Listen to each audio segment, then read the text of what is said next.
축복이 오늘 말씀 듣는 모든 분들에게 함께 하시기를 주님의 이름으로 축원합니다. 판권기적이라는 말이 있습니다. 새로 나온 말인데요. 판권이 김판권이라는 사람의 이름입니다. 누군가 하면 지금 말레이시아 축구 대표팀 감독이신데 우리 한국 분이시죠.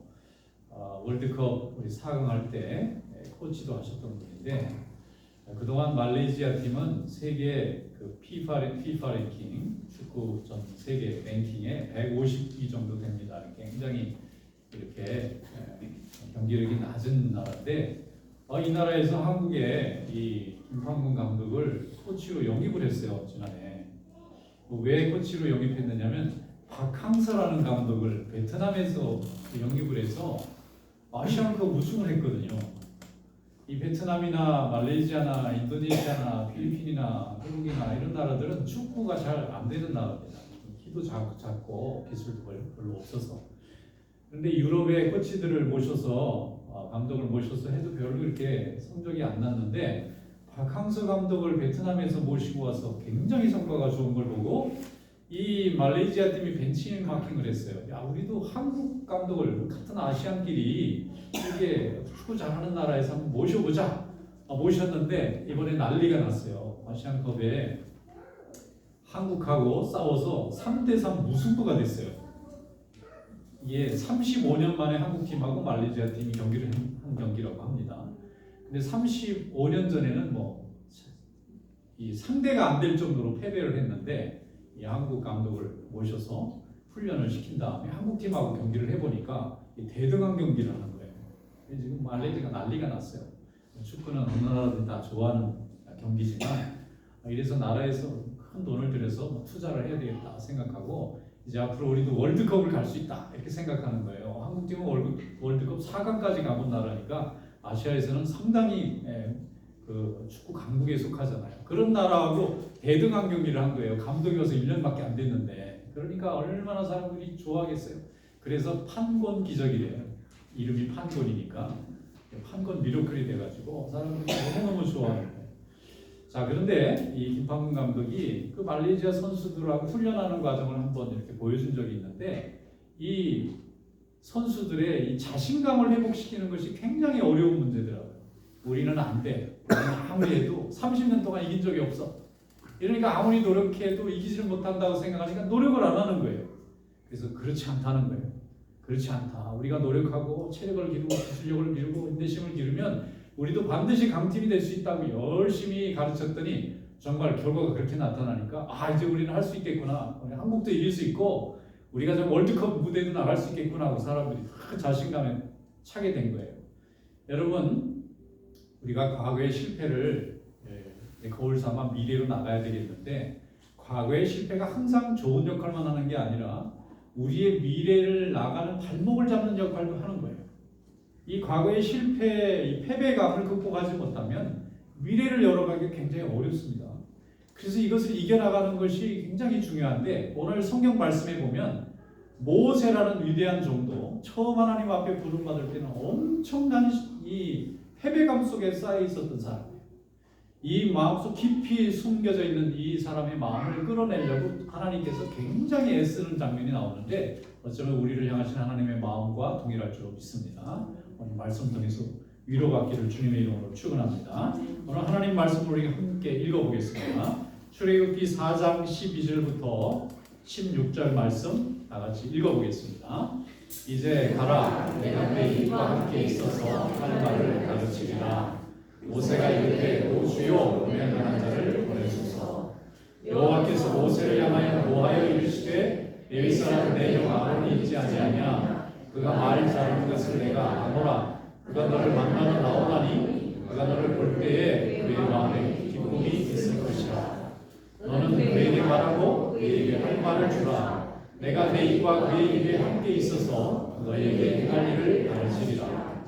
그가 너를 대신하여 백성에게 말할 것이니 그는 내 입을 대신할 것이요 너는 그에게 하나님같이 되리라. 아멘. 대단한 말씀이죠. 형인데 자기를 하나님같이 볼 거라는 거예요. 얼마나 대단한 하나님의 축복입니까? 모세는 처음에 태어나서 강에 버려졌잖아요. 그런데 그걸 왕궁에서 바로의 공주가 길러서 궁에서 40년을 삽니다. 그래서 애굽의 모든 학문과 그 모든 권세 있는 그 궁궐 속에서 자라요. 그런데 이 사람이 보니까 자기 백성들이 노예로 살잖아요. 그래서 이 노예로 사는 백성들을 불쌍히 여기고 내가 이걸 해방시켜줘야 되겠다 하고 자기 의지대로 하다가 다 망했어요. 사람 하나 때려 죽이고 수배자가 돼서 광야로 도망가는 처지가 됐어요. 분명히 명분도 좋았고 의지도 좋았고 이상도 높았는데 하나님이 함께하지 않으니까 그냥 범죄자로 버림받은 자로 오히려 자기 동족들이 자기를 더 미워해. 네가 무슨 실력으로 우리를 구원한다는 거냐? 네 앞가림이나 잘해라. 애굽 사람들이 핍박하는 건 괜찮은데 자기 민족들이 자기를 업신여기고 괄세하니까 못 견디는 거예요. 아, 이게 내 방식이 뭔가 크게 잘못됐구나. 이러고 낙심을 하고는 광야로 도망갑니다. 가만히 있으면 잡혀 죽으니까. 그리고 광야 40년 동안 광야에 가서 광야 여자와 결혼하고 거기서 살면서 목자로 살았어요. 사람하고 살아야 되는데 이 사람이 양들하고 산 거예요. 이것도 4년도 아니고 40년을 살다 보니까 나중에는 마음속에 절망, 낙심, 패배감으로 가득 차서 아무것도 할 수 없는 사람이 된 거예요. 과거를 보고 화려한 사람인데 지금 현실을 보면 그저 평범한 목동도 아니고 그 사람 마음속에는 아무것도 할 수 없는 완전히 패배감으로 찌들어버린 한 발자국도 앞으로 나갈 수가 없고 한 가지도 뭘 나갈 수 없는 아주 무기력한 사람이 된 거예요. 40년 동안 사람이 다 망가졌어요. 하나님이 모세를 불러서 네가 애굽에 가서 내 백성 이스라엘을 구원해야 되겠다 하고 얘기하니까 처음 하는 모세가 제가요?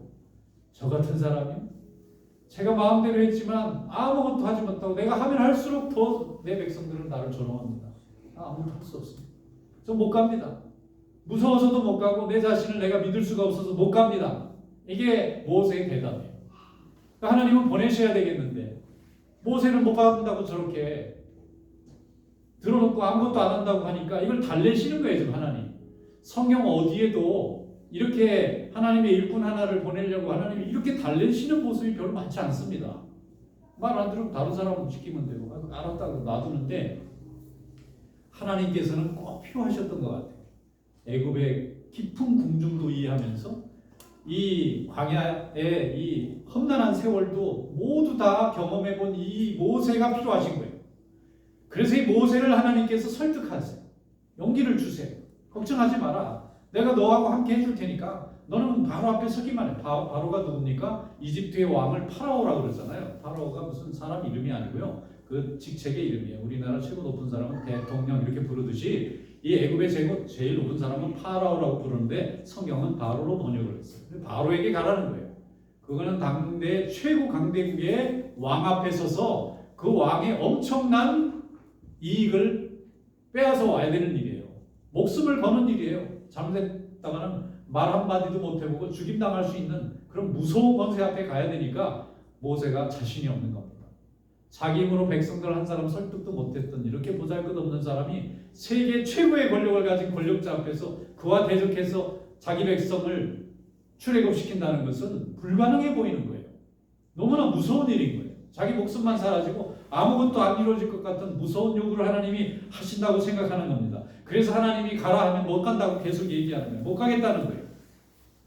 아무리 하나님이 이렇게 달래고 저렇게 달래도 이 모세는 계속 저는 못하겠습니다. 무섭습니다. 과거의 내 실패 때문에 나는 다시 그런 실패와 죽음과 같은 그 고통 속으로 돌아가고 싶지 않습니다 하고 계속 하나님에게 항변하고 있는 겁니다.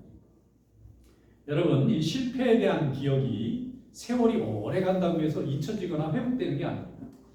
이게 치유되지 않으면 이 실패에 대한 이 상처와 기억은 계속해서 우리의 마음 깊이 파고 들어가요. 그래서 우리 마음의 토양을 다 바꿔버려요. 산성화시켜요. 이거 옥토가 되는 게 아니라 못쓸 땅이 되어버리는 거예요.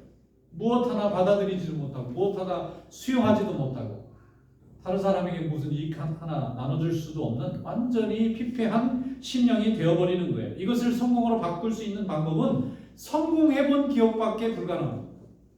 다시 한번 승리해본 경험이 필요해요.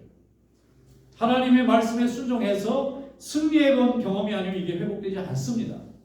사람의 의지로는 회복되지 않고 나의 노력으로도 회복되지 않습니다. 구원은 내 안에서 이루어지는 것이 아니라 절대 타자인 밖에서부터 내게 찾아와야 되는 거예요. 아멘. 내 안에 구원의 능력이 있다면 내가 열반하고 해탈하면 되죠. 그런데 안 되는 거예요. 우리 인간의 죄와 이 사망의 한계에 있는 이 존재로서는 우리 스스로를 구원할 능력이 우리에게는 아예 없는 거예요. 십자가의 보혈의 능력이 아니면 우리는 구원받을 수가 없는 것입니다.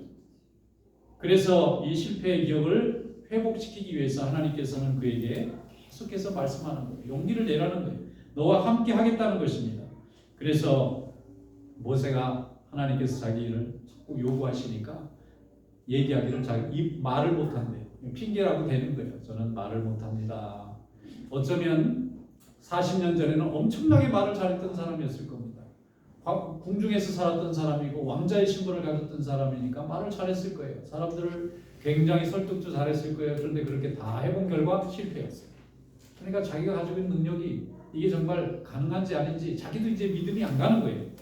그래서 하나님, 저는 말을 못하는 사람입니다. 설득력이 없어요. 다른 사람을 이해시킬 만한 능력이 저는 없습니다. 입이 둔합니다. 바보 같은 사람입니다.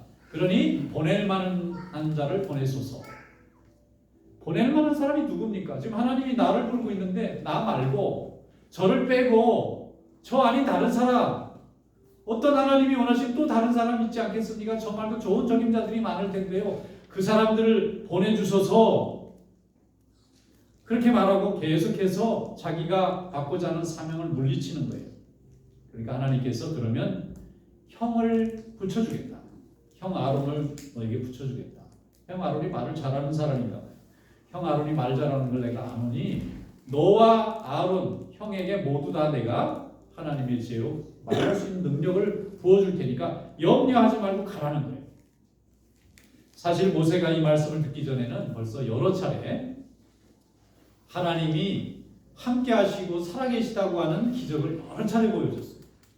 먼저 처음에 모세가 소명받을 때 떨기나무에서 불이 타고 있는데 떨기나무가 그냥 파란 잎을 유지하고 있는 거예요. 불에 타면 다 사그라지고 누렇게 변하고 다 없어져야 되는데 파릇파릇한 이파리를 가지고 있는데 불이 계속 붙는 거예요. 이상해서 가봤는데 거기서 하나님의 음성을 듣습니다. 내 발에서 신을 벗어라. 이 거룩한 땅이다. 늘 지나가는 땅이었는데 하나님이 역사하시니까 갑자기 그 자리가 그 순간에 거룩한 땅으로 바뀐 거예요. 하나님의 임재를 처음 경험하는 순간입니다. 그 다음에 나중에는 하나님께서 네가 가지고 있는 지팡이, 목자들은 지팡이를 늘 가지고 다닙니다. 자기 양떼를 지켜야 되니까. 그 매일 사용하고 있는 내 물품, 내 소품이에요. 이걸 땅에 던지라 하니까 뱀이 돼요. 얼마나 무서운 뱀이 됐는지 피해서 도망가려고 그랬어요. 그런데 하나님이 모세로 다시 그 뱀의 꼬리를 잡아보라는 거예요. 잡았더니 다시 원래 내 소품인 지팡이로 돌아오는 거예요. 이런 기적이 어디 있습니까? 그 다음에 그것도 충분치 않으셨는지 하나님이 네 손을 펴서 내 품에 넣어보라는 거예요. 넣어보니까 금세 문둥병자가 됐어요. 다시 손을 넣어서 다시 품에 넣어보라는 거예요. 넣었다 빼니까 다시 깨끗한 살로 돌아왔어요. 하나님이 함께 하시고 살아계신 능력을 여러 차례 경험했는데도 지금 모세가 거절한 거예요. 이걸 경험하지 않았다면 모르지만 경험했는데도 거절했다는 건 이 사람이 하나님의 기적을 보고도 확신이 안 쓰는 겁니다. 하나님 살아계신 것은 알겠는데 내가 내 자신을 모르겠다.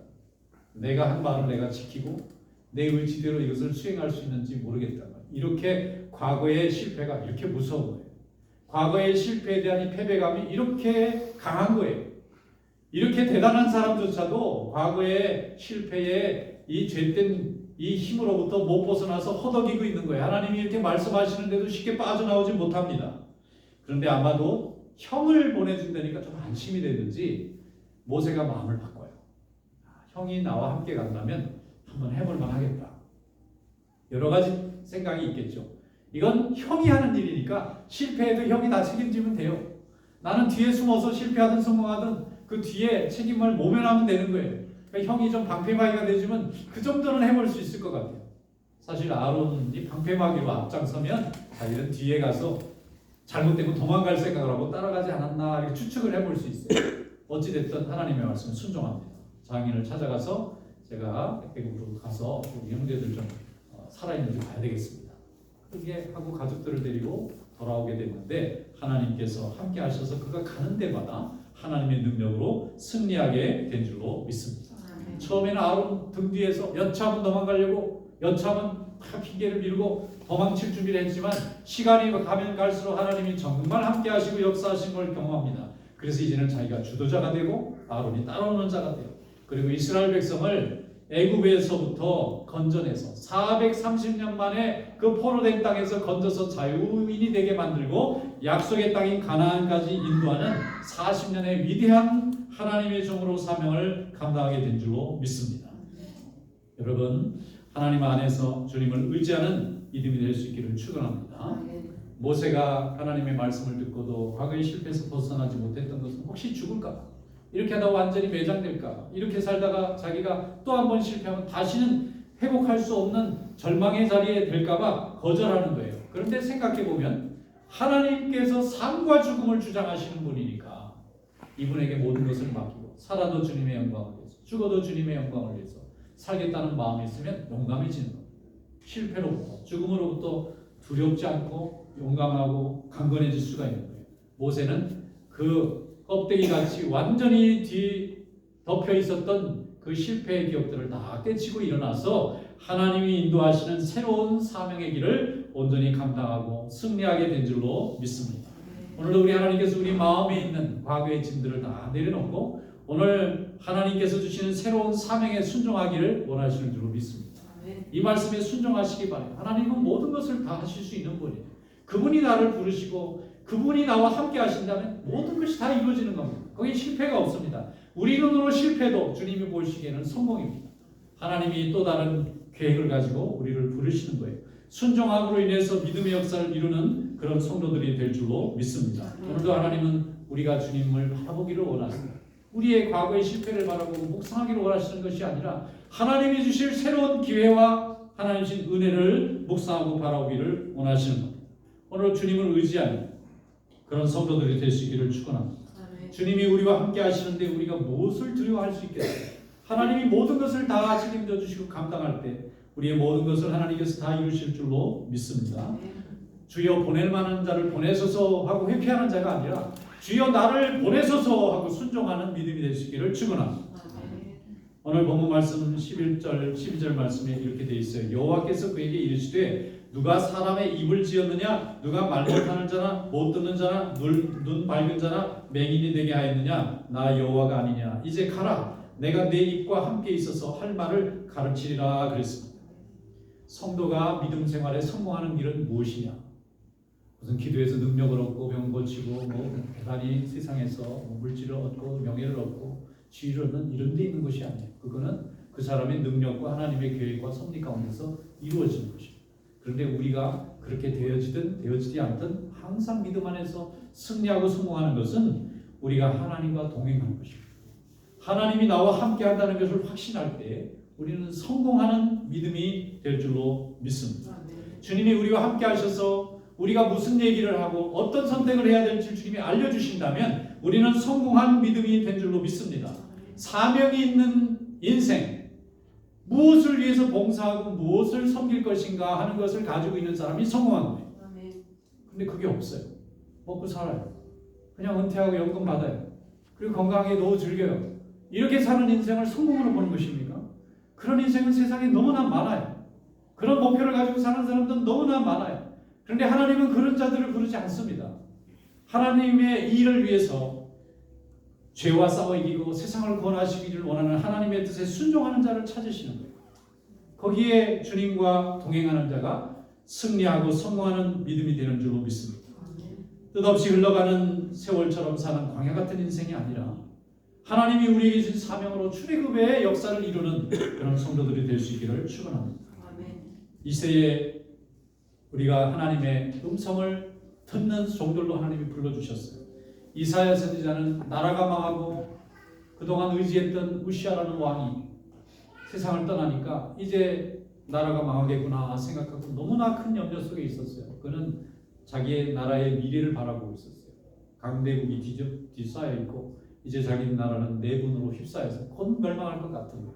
나라가 멸망하면 얼마나 많은 백성들이 고통당할까 생각하고 두려운 마음으로 하나님의 성전에 와서 엎드려 기도할 때 하나님의 음성을 듣습니다. 순종합니다. 그 두려움을 이기고 순종할 때 고통과 어두움 시대를 살아가던 하나님의 백성들에게 큰 위로자의 사명을 감당했습니다. 베드로는 실패를 경험했어요. 3번이나 주님 앞에서 주님을 모른다고 부인하는 정말 어처구니 없는 실수를 3번이나 했어요. 너무나 창피하고 너무나 부끄러워서 주님 앞에 다시 서지도 못할 정도로 고통을 받았어요.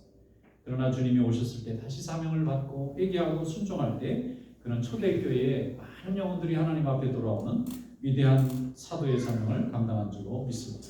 하나님의 말씀을 들으시고 용기를 내시고 발을 내디디고 하나님이 우리와 함께 하신 그 은혜를 사모하는 성도들이 될 수 있기를 축원합니다. 어떤 집사님 한 분이 신앙생활하다가 사업을 하다가 크게 부도가 났어요. 그러니까 인간관계 다 깨지고 건강도 다 망가지는 거죠. 그게 그냥 단순히 부도가 아니잖아요. 인생이 다 무너지는 거 아닙니까? 가족이 뭐 함께 살 수 없는 상황까지 가는 거 아니에요. 이분이 너무 고통을 많이 받아서 이제 사람 만나는 게 무서운 거예요. 사람이 자기 얘기만 해도 무서운 거예요. 이 말을 믿어야 될지 말아야 될지. 그런데 이분이 그렇게 살 수는 없잖아요. 그래서 다시 하나님 앞에 기도하고 조금씩 믿음을 회복하면서 이제 다 잃어버리고 주님의 일 열심히 봉사해야 되겠다 생각하고 열심히 교회 봉사하기 시작했어요. 제가 섬기던 교회니까요. 열심히 봉사하고 이제 하나씩 이제 관계도 회복하고 이렇게 지내다 보니까 조금씩 이제 회복이 되는 거예요. 용기도 생기고 또 묵은 감정들도 다 사라지고 그리고 그렇게 수년이 지나고 나서 이제 완전히 회복이 됐어요. 사람들하고 관계도 회복이 되니까 다시 삶의 의지도 강해지고 또 새로운 사업을 하겠다고 하는 또 이렇게 계획도 생기고 이러면서 나중에는 과거의 모습으로 다 돌아간 거예요. 그래서 이분이 하는 고백이에요. 하나님의 은혜가 축복이라는 거예요. 이게 아니었으면 자기는 계속 지금도 그 속에 살고 있었을 거라는 거예요. 그 실패의 기억 속에서 한치도 벗어나지 못하고 살았을 거예요. 그런데 하나님의 일을 하고 성도들을 만나고 말씀을 사모하고 주님 앞에 부르짖었더니 하나님이 잃어버린 걸 다 되돌려 주시고 오늘 이와 같은 은혜를 주셨다고 고백합니다. 여러분 오늘도 이런 하나님의 축복이 함께 하시기를 축원합니다. 하나님 살아계세요. 주님은 우리와 동행하세요. 시편 84편 5절 6절에 말씀합니다. 주께 힘을 얻고 그 마음에 시온의 대로가 있는 자는 복이 있나이다. 그들이 눈물 골짜기로 지날 때 그곳에 많은 샘이 있을 것이며 이른 비가 복을 채워주나이다 했습니다. 하나님이 여러분과 함께 하시고 은혜가 충만한 삶이 될 수 있도록 동행해 주실 줄 믿습니다. 이런 믿음 안에서 오늘도 승리하는 귀한 성도들이 되시기를 주님의 이름으로 축원합니다. 기도하겠습니다.